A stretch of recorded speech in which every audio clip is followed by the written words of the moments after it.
update game Kikoran kamu, ikuti juga Kikoran Competition. Daftar sekarang juga. Kita baru dapat sosialisasi sex education. Sedangkan teman-teman gue pada zaman dulu tuh dari SMP ada yang udah otaknya porno banget. Ada yang udah begitu, ada yang udah hamil di luar nikah, putus sekolah. Nah, menurut gue ini pemerintah harus mulai seks edukasi dari tahap paling rendah, mengenal reproduksi itu dari SD.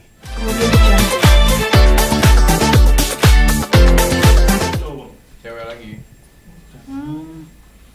Bapaknya nakal ya? Iya sih. Kita bilang ya.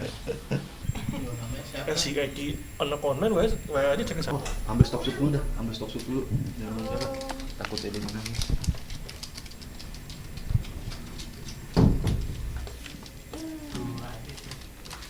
Stok sup.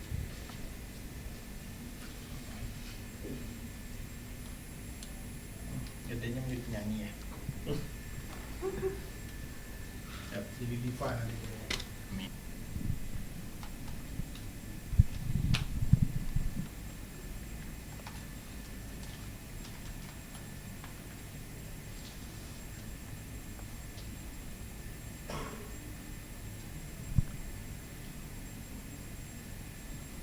Ya, Bang Budi, Ya. bisa diceritain nih proses kelahiran anak kedua nih. Alhamdulillah anak kedua kita sudah belajar dari pengalaman pertama ya. Jadi ibunya memilih langsung sesar aja karena dia nggak mau double kontraksi. Yang pertama itu kan pengennya normal sampai akhirnya 24 jam pembukaan dari 1 ke 2 doang. Terus 12 jam selanjutnya mentok di 2, akhirnya baru sesar. Jadi sakitnya 2 kali. Nah, ibunya langsung bilang, yang kedua ini aku nggak mau 2 kali sakit, udah sesar aja kalau memungkinkan. Dan ternyata kata dokter juga, karena jaraknya belum 1,5 tahun, udah harus lahiran lagi, itu nggak bisa normal.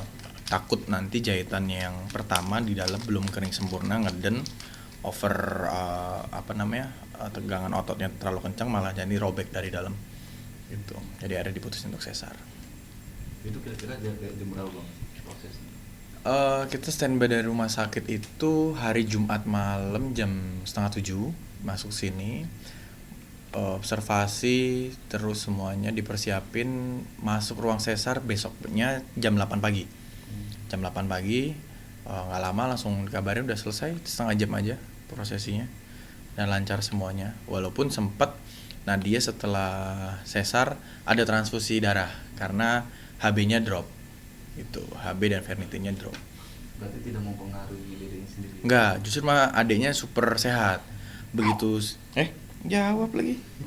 Super sehat, jadi begitu dibersihin, dicek saturasi udara, paru-paru semuanya, cara dia bernafas udah 100% dia bisa ambil udara gitu. Itu alhamdulillah lancar semuanya. Ukurannya Bang sama beratnya kalau boleh tahu? Aku harus lihat catatan dulu ya, lupa aku ukurannya. Ukurannya bentar. Lahir tanggal 2 bulan 12 2023, berat badannya 28,15 gram atau 2815 gram. Panjang lahirnya 46,5 cm. Normal. Ya, normal. Kan biasa kalau sesar itu yang normal di 25 ke atas menuju 3, ini udah cukup lah. Perempuan lagi ya, Bang? Perempuan lagi. Kenapa? Emang Bapaknya nakal ya? Iya, bapaknya nakal dulu. Emang setelah tahu kalau jenis lagi perempuan lagi gimana, Bang? Dari awal aku pengen punya anak, aku nggak tahu yang nyeplos sama istri. Aku pengen punya anak tapi aku takut punya cowok. Aku pengen punya cewek. Dikasih pertama cewek, yang kedua istri pengen cowok terus. Aku nggak bilang aku takut punya anak cowok. Kenapa tuh Bang? Kenapa? Nah, nanti kita sebutin. Jadi aku pengennya cewek karena kalau cowok itu kan aku dibesarin dari usia kelas 3 SD masih ada papa. Setelah kelas 3 SD papa meninggal. Nah, seorang laki-laki dibesarkan itu tanggung jawab orang tua sampai dia bisa menikahi anak orang, bahkan bisa menghidupi anak orang. Itu beban mentalnya luar biasa. Tapi kalau anak cewek, kita cuma jaga proteksi sampai dia dipinang sama suaminya. Nah, tugas laki-laki sampai dia sebelum nikah kalau jaga anak cewek. Gue takut kalau misalnya nauzubillah gue nggak punya umur panjang, ya kan. Kalau punya anak cowok, ini anak cowok gue nanti kalau nggak bisa kerja gimana, kalau nggak bisa ngidupin anak istrinya ke depan gimana gitu. Kan kita orang tua beban ya. Kadang karena kehidupan ke depan kan semakin modern, lawannya bukan lagi manusia nih, bisa jadi AI, bisa jadi robot, bisa jadi teknologi. Lapangan pekerjaan lebih sempit, lapangan bisnis lebih udah otomatis robotik semuanya nih 20 tahun ke depan gitu. Kayaknya lebih cewek aja deh. Dikasih cewek. Berarti abang susah mikir ke depannya begitu banget ya bang? Betul, karena gue ngalamin sendiri dari usia kelas 3 tuh usia berapa ya? 10 tahun ya Bim ya? 10 tahun SD lulusan gue gak ada bapak, SMP lulusan gak ada bapak, SMA lulusan gak ada bapak, S1 lulusan gak ada bapak, menikah gak ada bapak. Dan gue harus tanggung jawab cari uang itu kan sosok inspirasinya ayah kan. Nah gue takut di posisi itu kalau anak gue cowok. Oh karena kehilangan sosok ayah. Yes itu, gitu, aku punya pengalaman pada saat kecil gitu. Tapi kalau dari pribadi sendiri pengen nggak sih kok punya cowok walaupun tadi yang Enggak. Emang enggak? Kalau anak orang aku pengen pegang, nih ada ponakan aku nih, ada kayak Mir ya, iya, kayak Mir ya, Om Lutfi sayang ya, sayang nggak Om Lutfi? Lo ini apa? Kalau sama anak orang cowok gue suka banget, tapi kalau anak sendiri, gue bisa nggak ya jaga dia sampai dia nanti punya anak, cucu gue bisa terjamin nggak ya kehidupannya? Gue takut itu aja. Tapi komunikasi sama istri udah belum sih sebelumnya bang? Kalau intelektual yang Udah. Dan Istri memahami karena keadaan gue waktu kecil dia tahu gitu. Gue survive banget.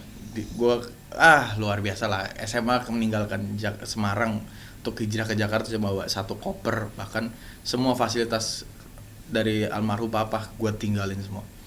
Nah laki-laki harus kayak gitu. Kita tempatnya, lu mau anak orang kaya, lu nggak bisa nikmatin gitu aja. Lu harus mulai dari nol. Kalau lu kuat, lu akan jadi. Kalau lu nggak kuat, lu akan jadi orang yang semakin turun. Nah kalau cewek kan beda. Kalau cewek, lu cukup jaga akidah lu cukup jaga penampilan lu jaga otak lu, sampai lu udah pinang sama laki-laki, lu berbakti sama laki lu. Udah lepas. Udah dong, ya nggak? Gitu. Nah, orang tua kan bisa sortir nih, gitu. Ya tapi kalau misalnya kakak Cipu mau kenalan juga boleh. Lu bapak yang ngarep ya. nama udah ada belum bang? Hah? Nama udah ada. Apa tuh namanya? Last ya. Latisha Aluna Lagizal. Artinya apa tuh? Latisha itu bidadari kebahagiaan dalam bahasa Arab. Lalu Aluna itu seseorang yang mempunyai suara yang bagus, yang merdu, suaranya didengar banyak orang, menghibur. Lagizal marga dari gua, Lutfi Agizal. Itu yang mau beri siapa? Yang mau beri nama? Bapaknya loh. Tapi minta ACC sama ibunya nyogok tas. Nyogok tas kuning ya kan, tas orange, nyogok. Gitu ya, Jadi politik luar tangga lah. Ada suara-suara emang pengen jadi penyanyi apa gitu? Nah, kebetulan gua sama istri gua itu suaranya jelek. Untuk nyanyi ya, gitu. Jadi netizen gak usah bilang lagu gua jelek. Emang suara gua jelek. Dan istri gua juga kalau nyanyi nggak bisa. Kita nada kurang bagus. Kita pengen gitu loh, punya anak yang suaranya bagus. Jadi kalau misalnya kita lagi makan di restoran, ada yang nge-jamming, nge-band, anak gue tuh, yang nyanyi anak gue tuh gitu. Misalnya di weddingan orang lain, wah anak gue yang perform tuh gitu. Kita pengen gitu. Sebenarnya gue yang pengen, cuman nggak bisa gitu loh. Bapaknya sekali ngomong huru hara. Kalau ke dunia entertainment setuju nggak? Setuju, selama dalam pengawasan kita berdua. Dan gue setujunya dia bukan menjadi aktor ataupun aktris, tapi dia menjadi singer. Pengen dia jadi ya mempunyai sosok anak yang suaranya bagus kayak Lesti mungkin, iya kan? Berarti mau udah diarahin ke sana bang ya? Iya, tapi jangan yang dangdut, dia biar genre yang lain, karena yang dangdut kan sudah ada Mbak Lesti gitu. Untuk di dunia entertainment kesibukannya apa sih bang? Sekarang masih nge-host, ini kebetulan di medianya ini nih, kita satu grup sama Mas yang di sebelah kiri. Aku setiap pagi ada di Morning Update, udah 3 tahun. Terus bisnis masih jalan, alhamdulillah sampai sekarang. Ini ada kesibukan baru lagi ngurusin anak. Sekarang jarang kelihatan, dulu kan heboh banget di mana-mana pasti ada. Sekarang Yaps. kenapa bang nggak kayak yang waktu udah memikirkan udah punya anak jadi gue harus kurang-kurangin atau gimana sih bang? Kopi deh. Jadi istri gue yang nahan-nahan karena udah deh ribut-ributnya kurangin dikit gitu loh, kurangin dikit, rem anak lu udah lahir nih, 1 sudah 2, boleh ribut asalkan di momen yang tepat, di timing yang benar dan bertujuan. Contoh waktu itu gue ributin mandi lumpur, kan gue yang laporin ke Polda, sampai akhirnya orang diciduk, dibina, itu gue yang laporin. Tapi kalau tidak ada faedahnya, tidak ada fungsinya, jangan bikin onar deh. Udah, kita ikutin istri aja. Untuk konten-konten sendiri masih jalan bang? Masih, tapi masih nggak seintens yang dulu. Gitu. Kalau lebih ke ini aja sih, konten-konten ngisi sosial media aja. Untuk profesional konten kayak zaman dulu tuh kita mikirin kita bikin apa ya, wah kayaknya bikin onar anjay nih, panggil guru besar ini, panggil ustadz ini, panggil ini buat bahas, itu enggak. Nah, gitu. Lagi? Udah? Cukup. Thank you. Thank you. Stokset butuh lagi gak? Siap dan oke. Oh siap. Ini Aman. Lantai. Gak usah repot-repot. Gak usah bawa apa-apa, bawa badan aja. Yang mahasiswa bunuh pacar. Iya makanya. Yang Tasikmalaya. Nah ini aja nih, ini ajudannya DPR RI Pak Andri Rosiade nih. Siap. Jadi langsung disahkan undang-undang kekerasan anak.